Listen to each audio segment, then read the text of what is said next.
Thanks for joining us at Right On Replicas, where we're proud to bring you the best scale model kit reviews on the planet. This review covers the 1934 Ford Street Rod. It's a tribute build, a 125 scale kit from AMT, number 6686. I built this model as a tribute build to my late mother Florence. She came from humble beginnings, and she wasn't a fancy gal. She didn't want the pink Cadillac, but she got the job done, like this sturdy but elegant 34 Ford with a hot Chevy V8.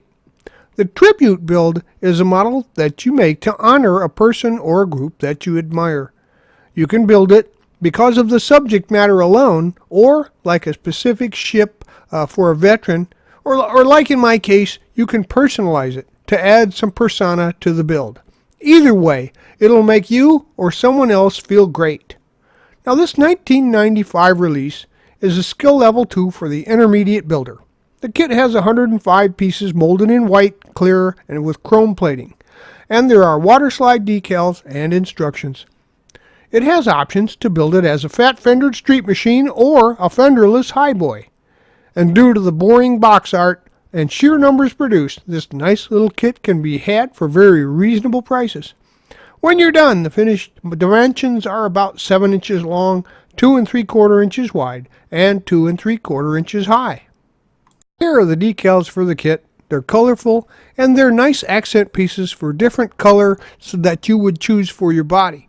But as you can see, they had yellowed over the years. So I provided a little modeler's trick called sunlight rehab. If you put your yellowed decals into some strong sunlight for a few days or a few weeks, depending on your sunlight, the yellow will actually come out of the decal sheet. And if you use them right away and clear coat them, it'll stay nice and clear.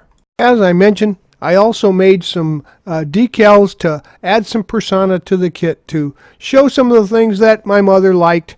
And you can do the same thing with just about any graphical program. I used PowerPoint here. Then you just print them out on decal paper, clear coat them, and apply them to your model. Here are the contents of the kit. It's my version of the open box review. I won't try to sell you one because I don't have any more. However, you can use this to see what's in the kit and decide for yourself if you want to build it. It has some flash issues on it, but I'd rather have that than sinks.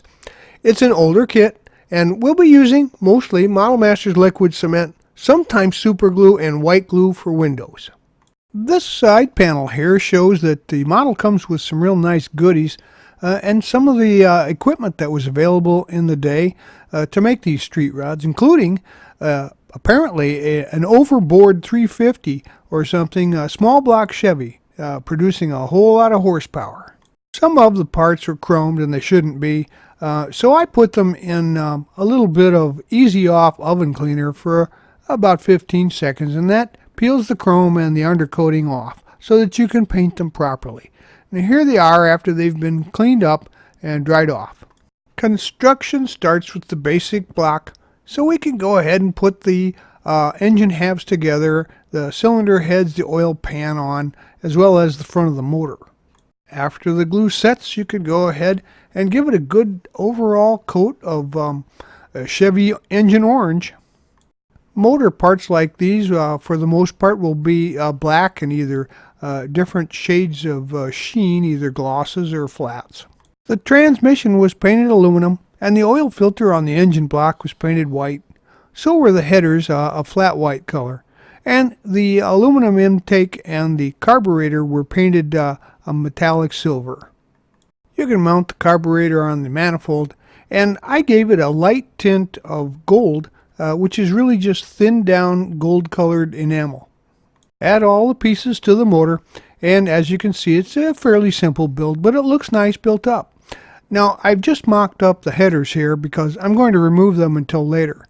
I also added a decal to the oil filter, and as you can see, it's had some black wash, and that's just thin 50-50 water and black paint, and added to the detailing so that you can see the details on the transmission and on the valve covers and the air cleaner top. The motor basically done now, we can go ahead and start working on the body. And the body has some significant parting lines on it, and you'll have to scrape those down and sand them smooth, but they're not abnormal. Also, you'll need to open up some of the holes in the underside of the fenders for the headlights and horns, as you see here, the white arrow pointing to the depressions that they've placed there, and drill through them and then just shape them so that they fit the receiving bosses that will be applied. There was also an engraving here on the right side of the door, but it's behind the cowl, so it's not for the cowl lights. I think it might be for a side view mirror that didn't come in the kit. There's also a heavy parting line on the A-pillar that blends into the drip molding that you'll want to finish and reshape.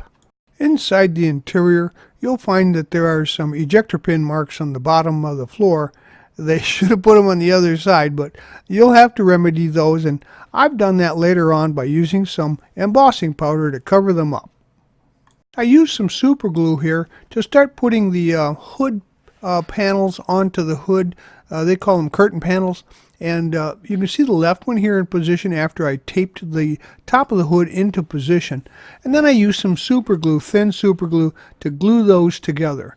Now, I also had to thin out the right half of that panel in order to actually get it to fit well onto the basic body. And you'll find that there'll be some more work that we'll have to do on that as well.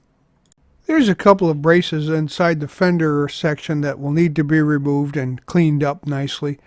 Now you can see here that I've put the hood and the hood louvers together, and it fits onto the body pretty well, but it still needs some massaging. After a coat of light gray primer, I went ahead and sprayed the entire body and the fenders, along with the seat and the package shelf and the interior, with some Tamiya fine white primer.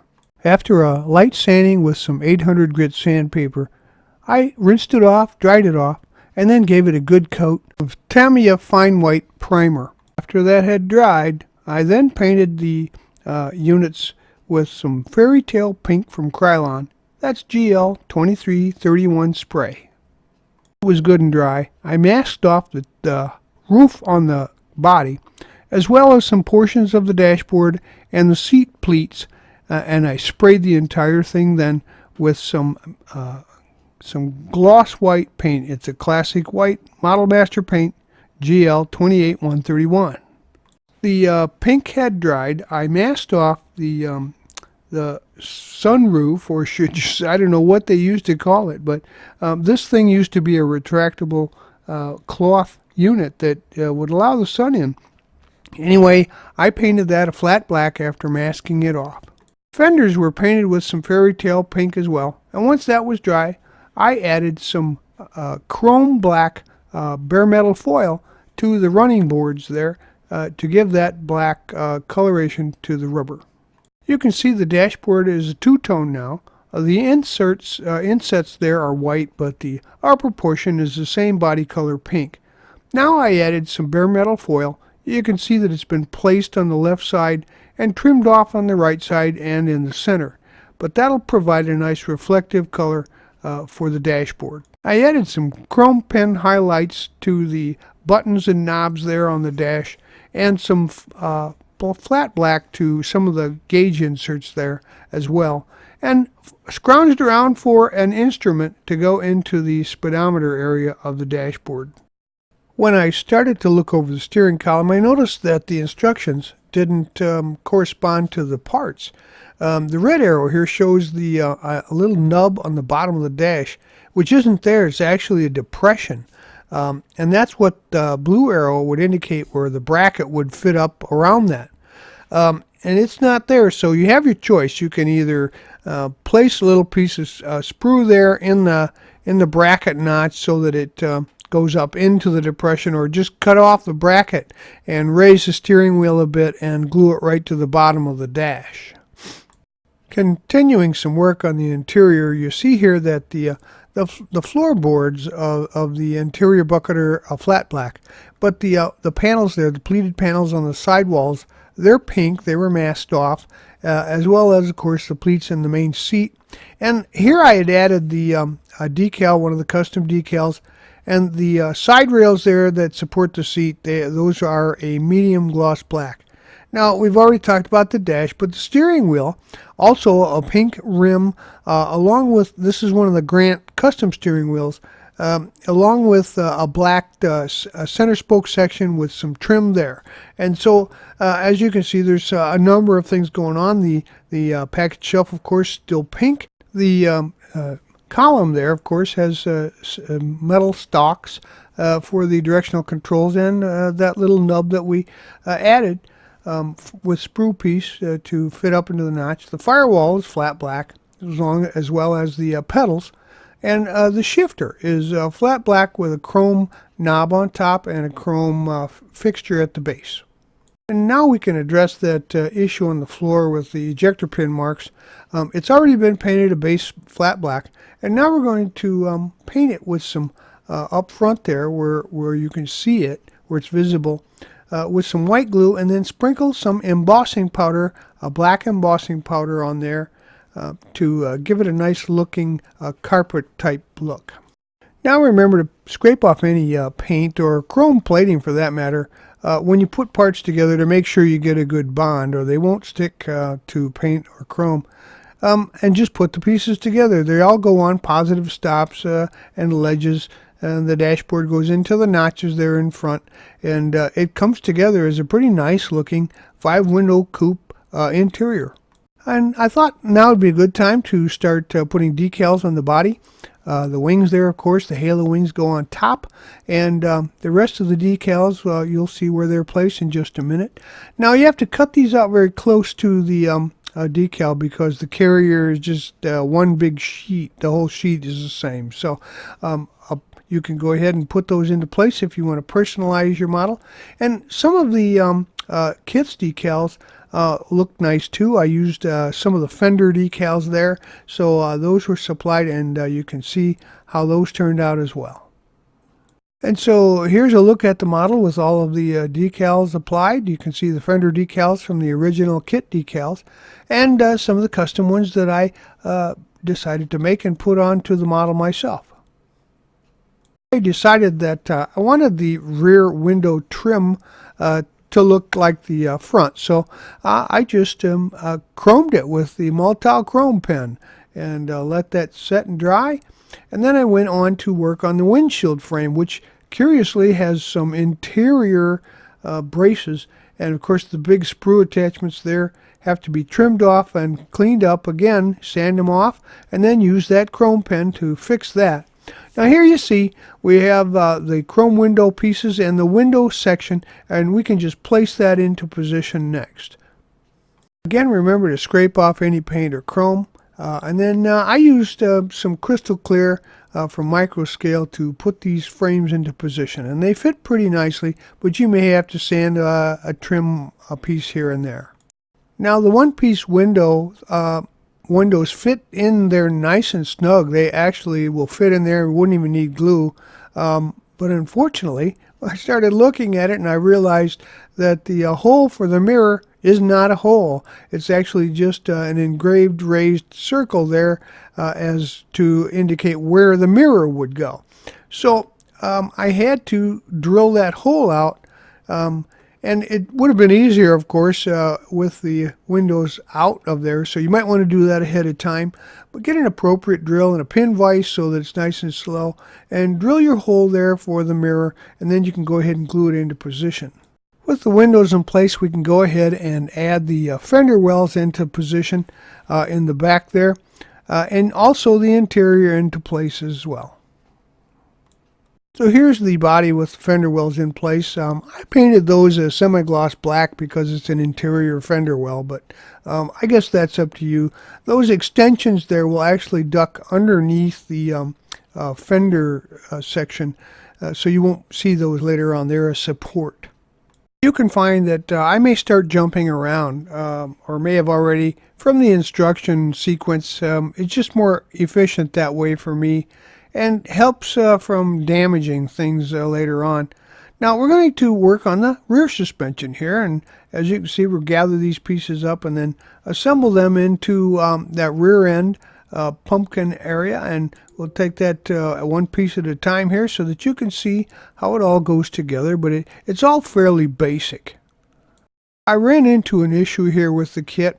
The red arrow on the right shows the hole where the shock is mounted in the back, but on the left side, the blue arrow, you'll see there's no hole. So there's no place to mount the shock. So I had to go ahead and kind of size that up with a ruler to mark it off and then drill a hole there to accept the shock in the rear.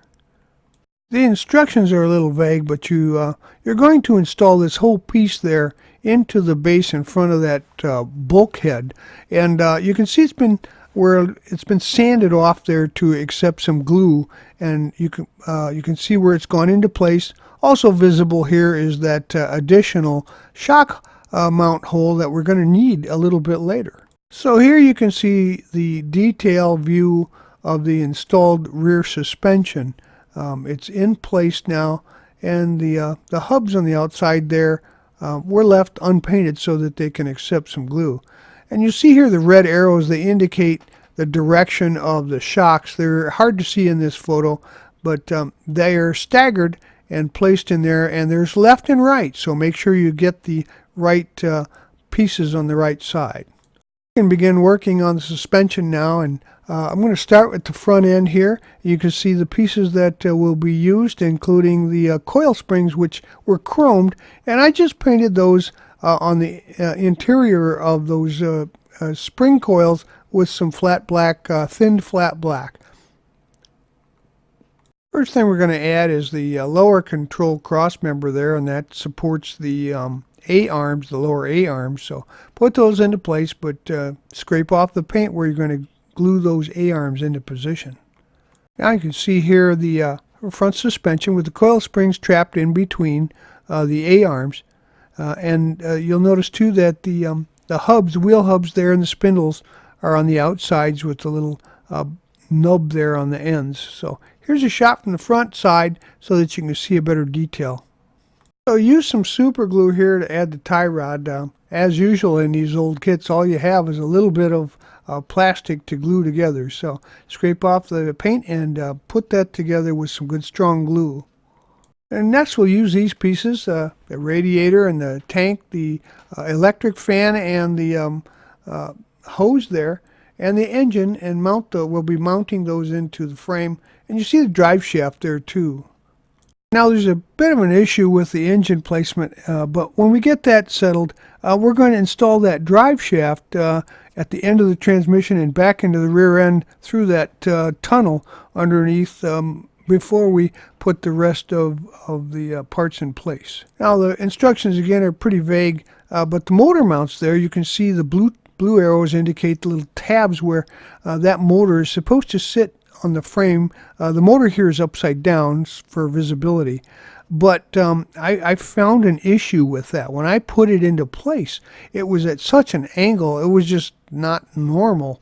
And so what I did was I cut the motor mounts off. You see the white arrows here, and half of the lower pulley, you wouldn't see the lower half anyway, and I just let that rest inside the pulley well, and that brought the engine down much more into line. You can see a much more reduced angle here and a normal position for the motor.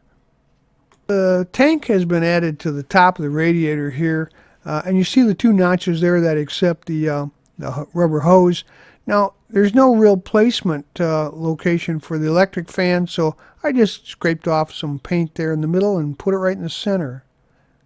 When I test fit the radiator into place, I couldn't get the hose to reach down to the manifold, so I actually took a little piece of it there. You see the white line at the base, and cut it off and filed it flat and flush, and then mounted that later to that surface. Also note that the exhaust pipes and the drive shaft are steel colored, but I had added a little bit of rust blush. I took some rust paint and I just thinned it way down and made it appear as if it was a rust blush on those pieces. Also the mufflers, of course, are aluminum color. The engine and drivetrain lined up, now we can wiggle those headers into position and make sure that they're equal on both sides and pointing straight back at the right angle, same angles, and then glue those into position with some super glue there so they stay put. So here's the radiator again. The headers are in position, and just the white spots there in front of the engine are where I mounted it, and it fit perfectly in there with a little taken off the bottom. And you can see here the side view of it. It looks pretty good. The engine looks more properly placed, and everything should fit nicely. With things going smoothly on the suspension, I decided to use a little black wash to highlight the rib that is in a recess inside the center of the bumpers and also the grille to give it a little enunciation there so you can see it much more better.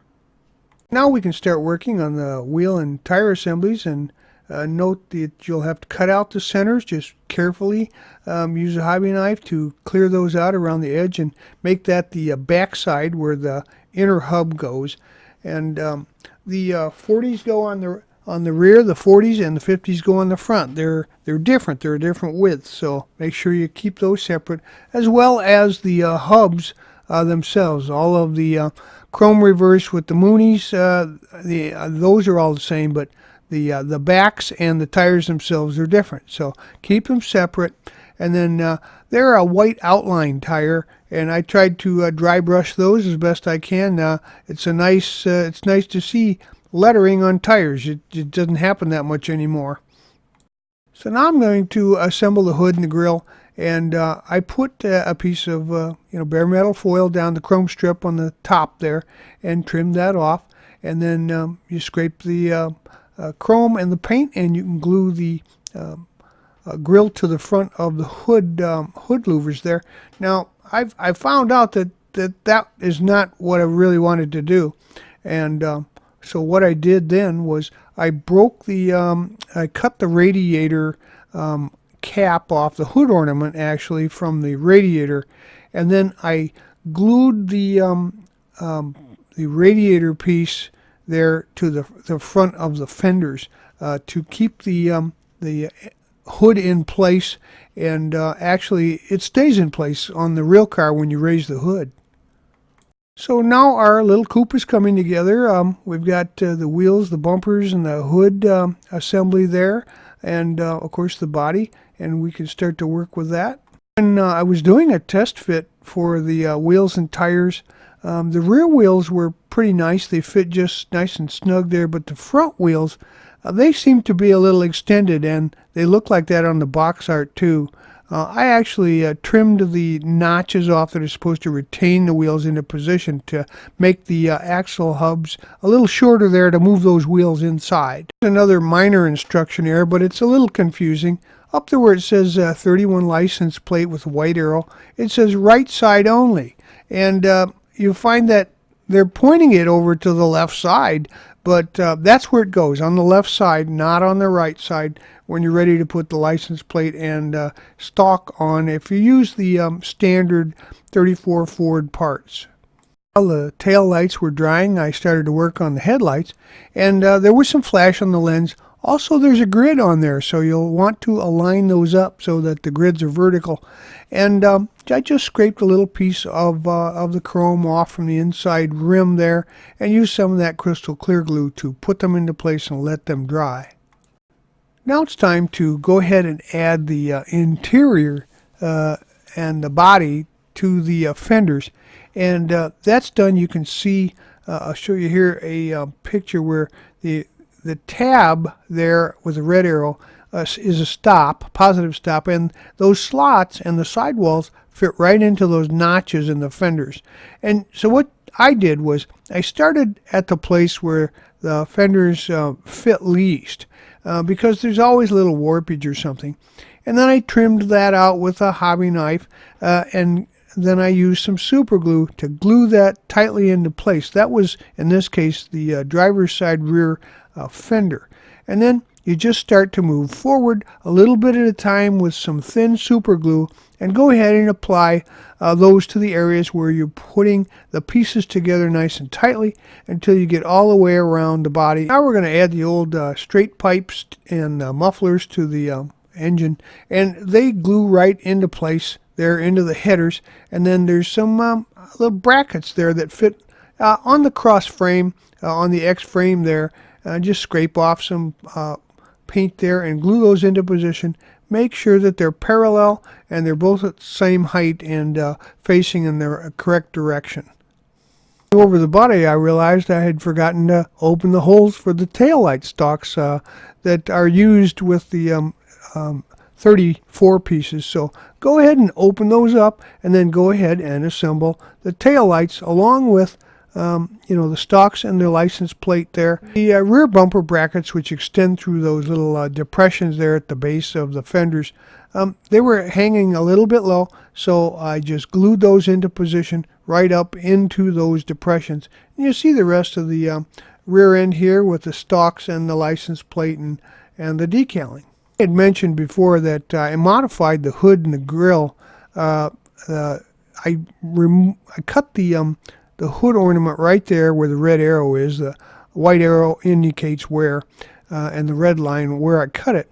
And then I scraped off the paint and glued that to the front fender section, because when I tried to put the hood into place, it seemed to have spread the body enough so that it wouldn't really set nicely into position. So I simply strapped the hood down with a rubber band and glued that grill into position right in front with some super glue so that it would keep the hood nice and tight there when the hood is down. And you can still remove it, you just wiggle it out. Now the headlights are nice and dry, their assemblies are together, and we're going to add those horns. And the horns it ended up actually having to be resurfaced. The parting line went right through the center of both the dome and the horn portion. So I sanded those off smooth, and then I hit them with the Molotow pen so that they were nice and chromed again. And then we're going to glue those all into position, make sure they're all even and spaced properly and facing the same direction and proportional and symmetrical, and that's a nice touch to the front end.